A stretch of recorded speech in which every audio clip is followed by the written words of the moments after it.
Bueno, vamos a empezar este dictado con este sistema. Espero que les sea útil. La verdad que me está costando más de lo que esperaba. Eh, no resulta tan fácil hablar sin perderse en lo que uno está diciendo y ser claro. Bueno, espero que después ustedes me marquen, me señalen los errores para ir mejorando en la siguiente presentación. Estamos empezando en cimentaciones con el primer tema, que es el que en la bibliografía lo vemos como empujes de suelo. Es la acción que hace el suelo contra las estructuras enterradas.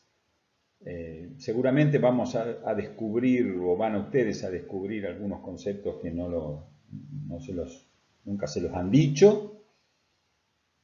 Tiene que ver en esto la deformación relativa, la posición relativa entre el suelo y nuestras estructuras. Van a ver que la carga del suelo sobre las estructuras no es como la carga de la sobrecarga en un edificio. Ponemos una biblioteca y pesa 500 kilos por metro cuadrado. Acá no es así. Acá la acción del suelo sobre la estructura depende de la estructura, del suelo y, por ejemplo, de cómo se construyó. Esto, que por ahí en esta primera clase o en estas primeras clases ustedes no llegan a comprenderlo, sobre el final, cuando veamos túneles, aquel que curse nuestra optativa, que es rocas y suelos, ahí les tendría que quedar bien claro, ahí les tendría que quedar bien claro, si no habremos perdido el tiempo. Yo tengo la esperanza que no, que los conceptos los vayan a entender.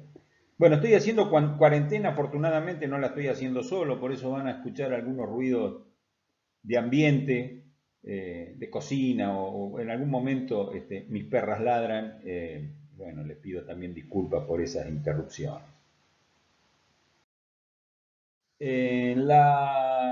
Los temas son los que se ven acá, yo nunca me detengo demasiado, después en todo caso, cuando ustedes terminan con toda la unidad, bueno, van a poder reconocer acá en realidad, básicamente en estas primeras transparencias vamos a hacer hincapié en la presión lateral de reposo, lo que llamamos empuje activo y lo que llamamos resistencia pasiva. Ya lo vamos a ir viendo.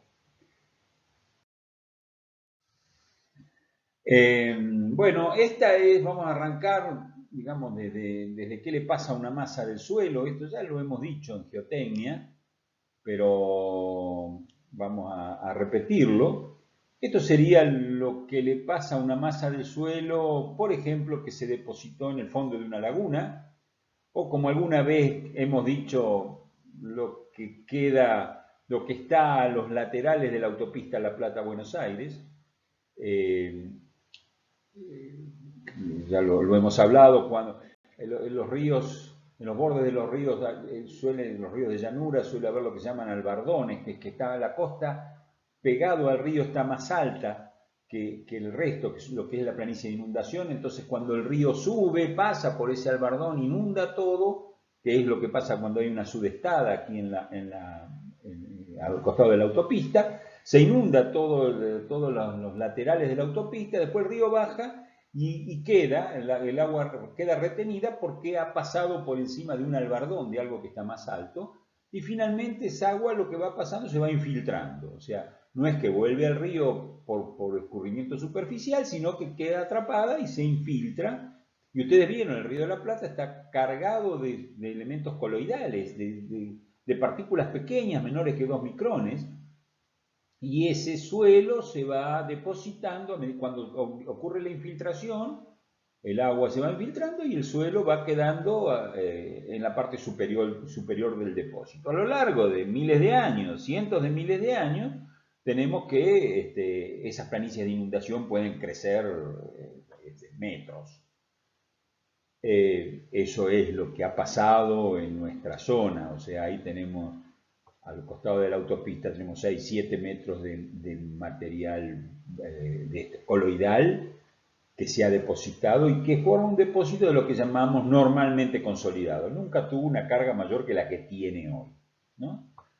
Si uno pudiera medir las tensiones verticales que hay en esa columna de suelo, que es como es una columna de suelo que tiene un peso gamma, en la base de esta columna el peso es gamma por h, es gamma del suelo, el peso del suelo por la altura, por el área, porque ese es el peso. Si lo divido por el área, tenemos la presión que ocurre aquí abajo.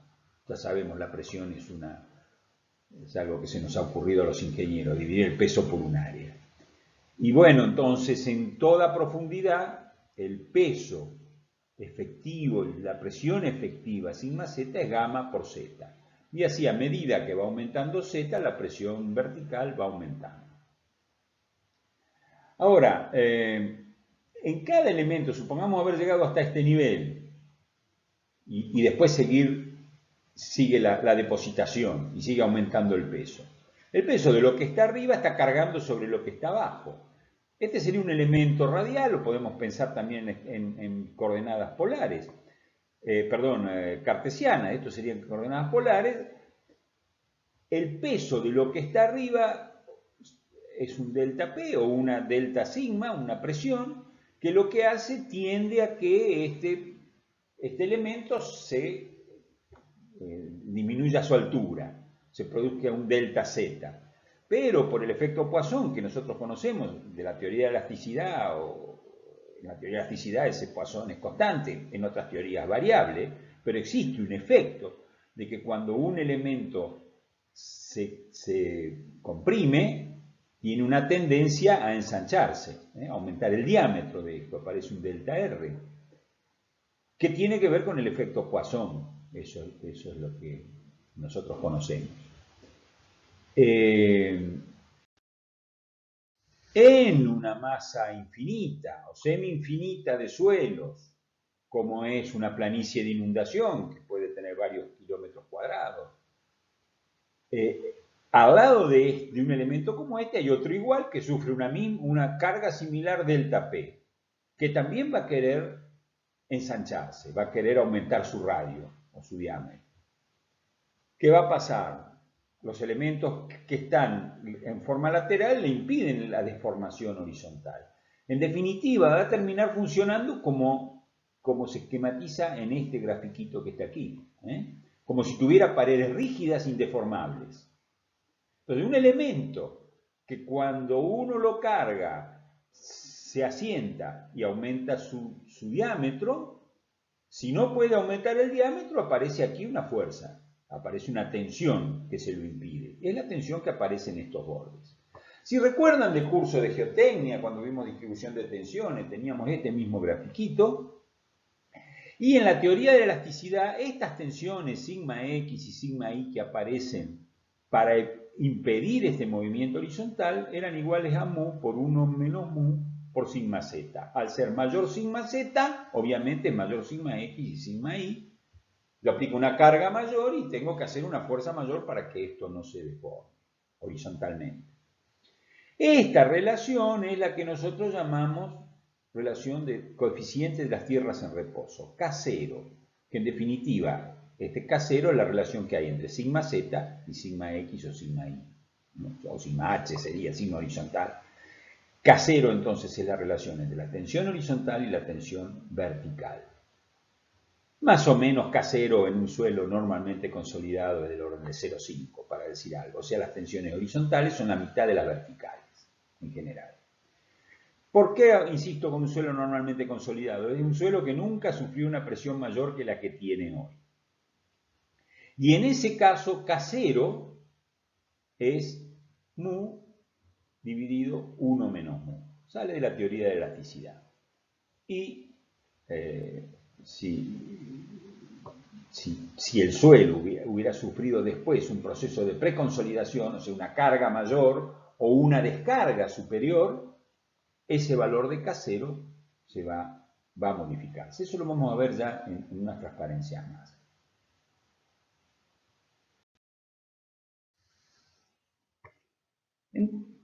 Entonces, en un esquema, este es un esquema de un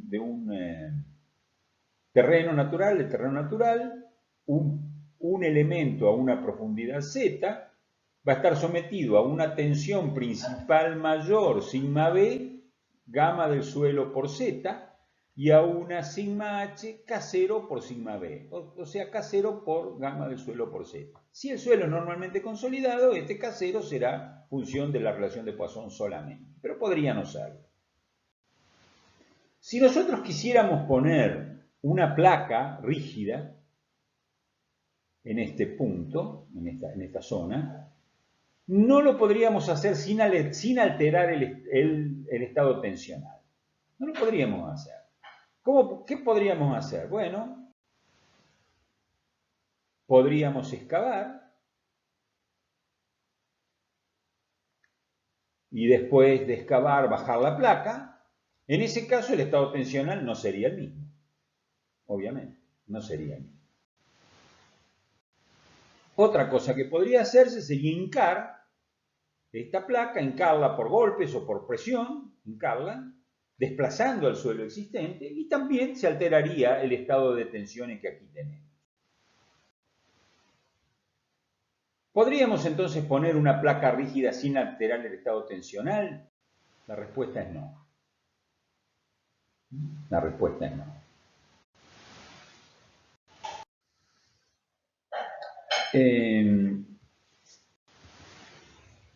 Si ponemos la placa en una forma ideal, o sea, nosotros decimos en la transparencia, en el papel, todo se puede hacer.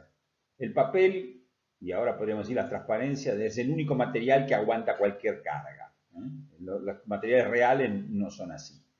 Entonces, vamos a imaginar que hemos podido poner una placa sin generar ninguna alteración del estado tensional. Entonces, sobre este plano vamos a tener sigma b, gamma del suelo por z, y en estos planos, que son obviamente planos donde hay tensiones principales, no tenemos tensiones de corte, vamos a tener sigma h, K0 por sigma b.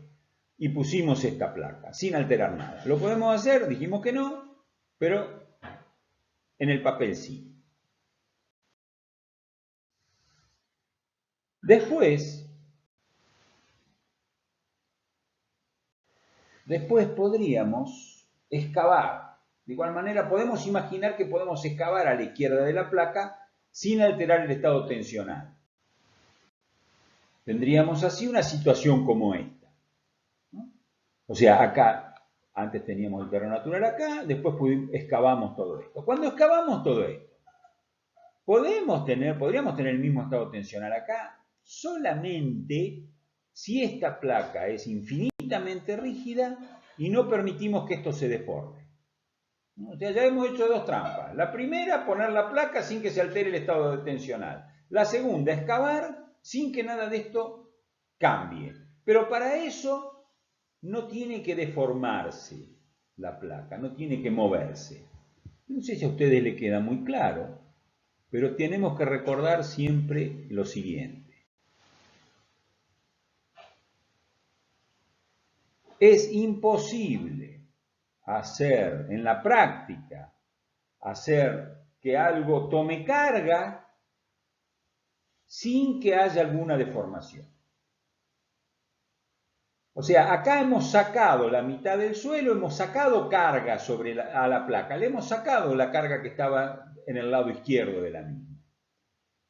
Y obviamente esa placa se va a tener que deformar para tomar la carga que ahora le queda a ella. Y al deformarse, las tensiones van a cambiar. Entonces, no se puede aplicar carga sin generar deformación. En este caso, la carga que estamos aplicando sería negativa porque estaríamos excavando.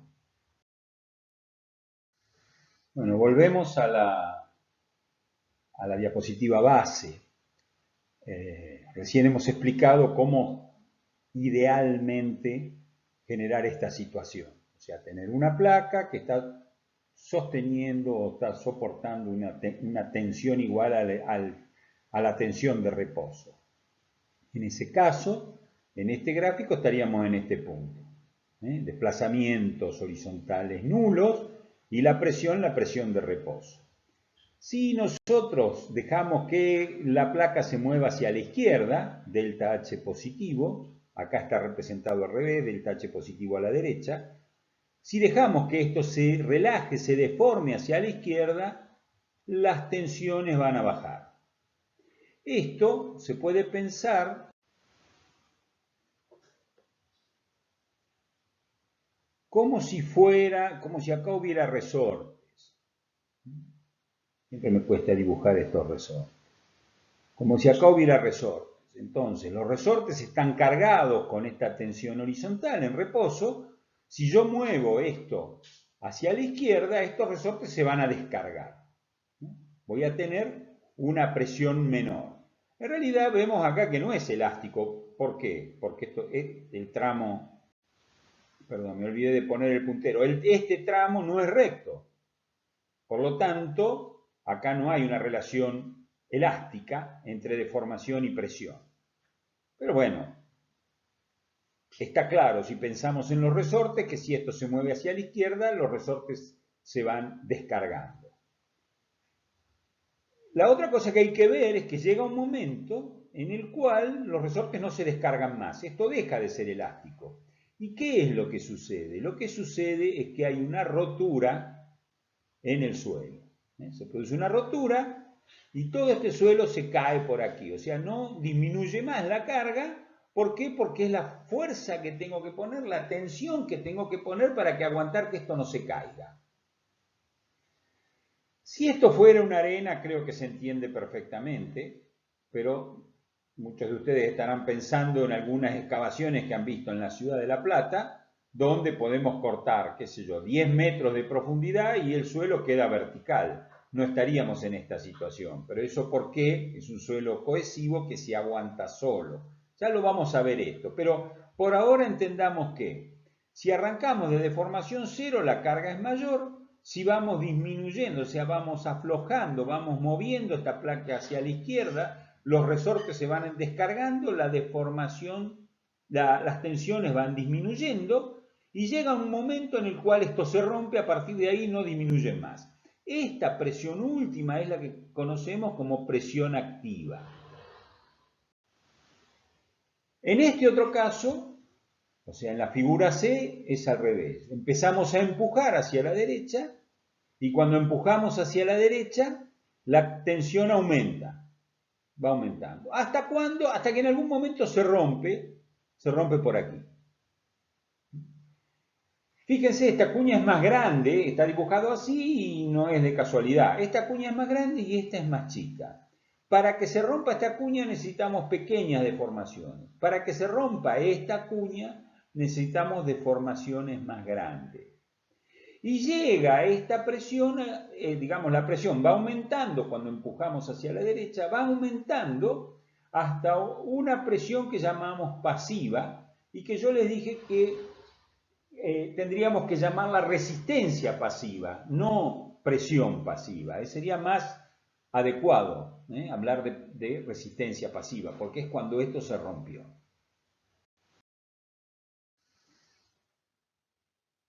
Los taludes verticales o casi verticales del suelo son soportados por muros de contención, tablestacas en voladizo, verticales, cortes apuntalados y otras estructuras similares. El diseño adecuado de estas estructuras requiere la estimación de la presión lateral de la tierra, que es función de varios factores, tales como el tipo y magnitud de los movimientos del muro. Es lo que acabamos de ver. Dependiendo de cuánto se mueve el muro, es la presión que tenemos. Los parámetros de resistencia del suelo. Si el suelo es más resistente, se rompe empujándolo con una presión mayor y se sostiene con una presión menor. Decíamos que podríamos llegar al caso de cortar verticalmente en algunos suelos en La Plata y que no se caigan. ¿Por qué? Porque el suelo solito se sostiene, no necesita ningún empuje para sostenerse. Y también del peso del suelo depende esa presión y también depende de las condiciones de drenaje. Que haya agua o que no haya agua son dos cosas distintas.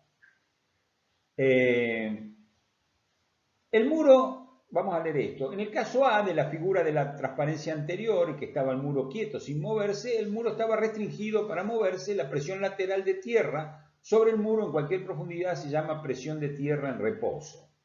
Si el muro se aleja del suelo retenido con suficiente inclinación, fallará una cuña triangular de suelo atrás del muro.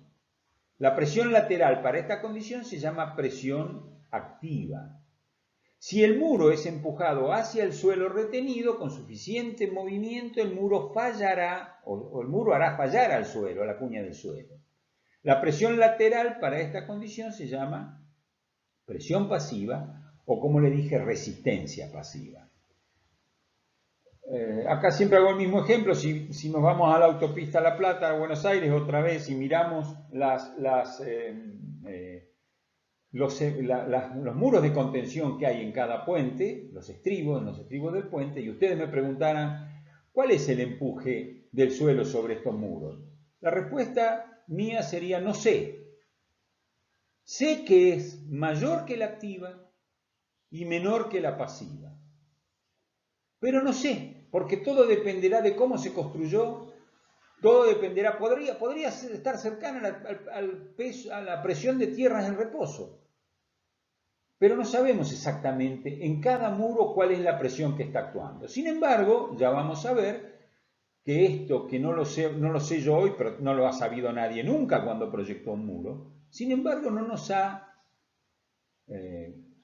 impedido hacer diseños seguros. Bueno, ahora nos vamos a concentrar en lo que llamamos presión de tierra de reposo, o sea, un estado intermedio, el estado que está el suelo tal como lo dejó la naturaleza, sin que le hagamos una obra al lado, digamos. Es un estado teórico, evidentemente. Bueno, acá están superpuestos dos diagramas. Uno rectangular, que es la influencia de una sobrecarga que hay arriba. Esta sobrecarga, que es una presión vertical que se transmite en toda la profundidad, multiplicado por K0, da el empuje, la influencia del empuje sobre el muro. O sea que es un diagrama rectangular de ordenada constante. Mientras que el diagrama 2 es uno triangular que tiene que ver con el peso unitario, con el incremento de peso del peso de este relleno. A medida que nos vamos más abajo, tenemos un gamma por Z mayor. El empuje, la presión aquí abajo es K0 por Q más K0 por gamma por H. Esa es la máxima presión. ¿Y el empuje qué es? Es la integral de todo esto. O sea, sacamos las áreas y tomando momentos respecto de estas dos figuras, podemos sacar el momento el brazo de palanca de la resultante. Hay otra cosa importante acá, y es que hablamos de sigma B, pero en realidad es sigma prima B, porque es la presión que se transmite a través de los granos, del peso sumergido sería. Y la presión del agua va por afuera. Esta presión de agua no está multiplicada por K0. Ustedes saben, el agua no tiene resistencia al corte. Cuando actúa K0 para reducir la presión vertical, la reduce horizontal, es porque parte de la resistencia al corte lo está ayudando al suelo para sostenerse. Mientras que U es, ustedes saben, la presión neutra o la presión de agua sobre una compuerta radial, por ejemplo, en todas direcciones actúa con la misma intensidad.